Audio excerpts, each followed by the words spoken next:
Hello and welcome to What is Happening in Brazil. My name is Pamela Oliveira and I'll be bringing you the latest news from our country. We begin with the week's latest news.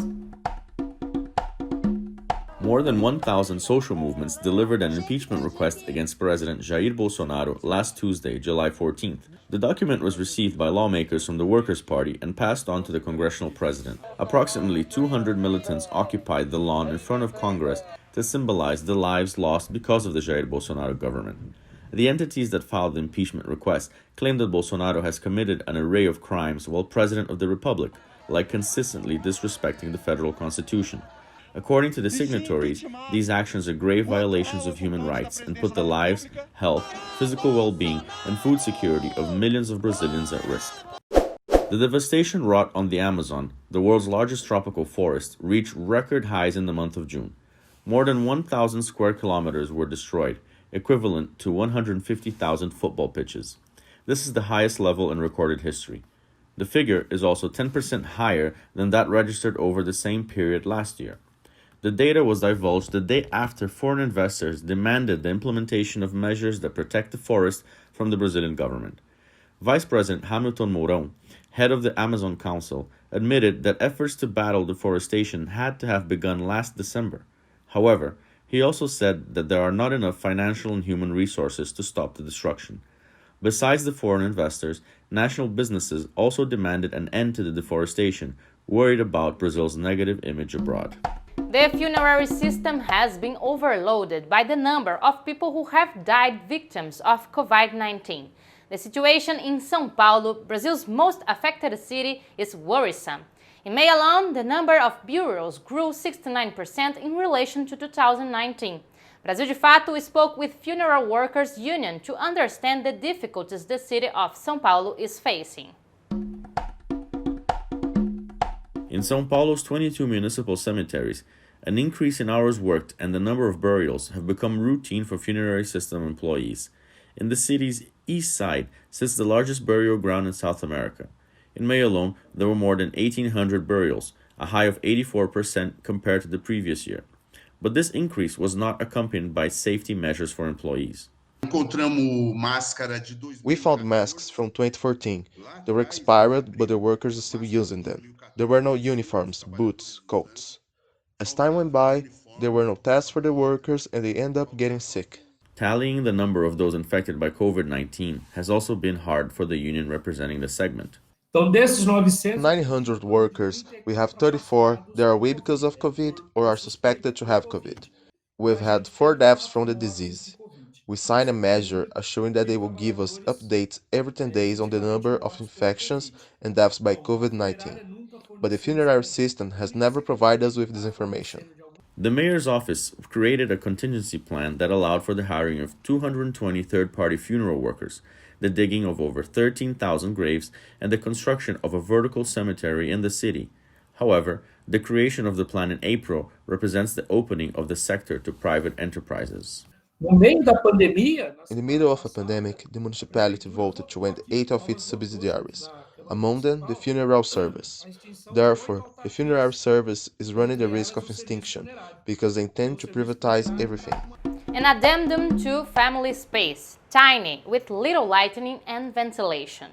This is the reality of the so-called maid's room here in Brazil.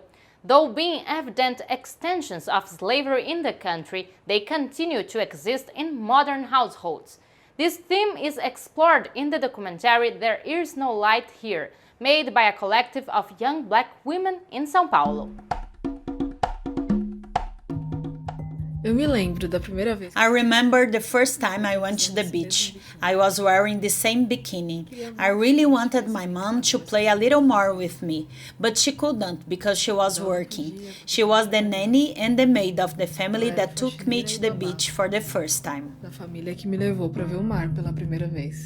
The voice narrating the memory of what it was like to grow up the daughter of a domestic worker is that of KAROLINE MAIA. She is the director of the film There Is No Light Here, a documentary that seeks to understand the lives of the maids that live in their bosses' houses, in the so-called maids' quarters, reflections of the continuity of slavery in the country. A gente esteve em 5 estados brasileiros. We went to 5 different states filming communal quarters, slave quarters, apartments and maids' quarters. It was enough to understand what the dynamics were like when they lived in those quarters, or still do. One of them has lived in a room for 44 years. And also to get a sense of the more intimate things in each family. Like, for example, some can't use the same dishes as the family, nor eat the same food. Anyhow, things that change from family to family. This is a type of violence, right? Que iam variando de casa para casa. Having been filmed independently by a team comprised only of black women, the project is an example of cinematic production that seeks to break from the stereotypes associated with Brazilian cinema. Uma coisa muito presente no nosso. It's something very vivid in our imagination. All the soap operas have maids. It is almost a fetish in the soap's narrative, right? There is always a maid.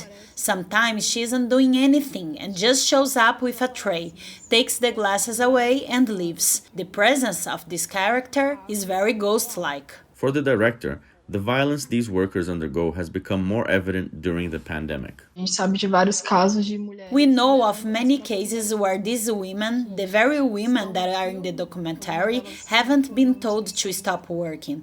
I think that this movie would make sense under any other government, before Bolsonaro's, for sure, but I think this government lays bare the violence more clearly. In today's Brazilianism, get to know more about the delicious flavors of our country.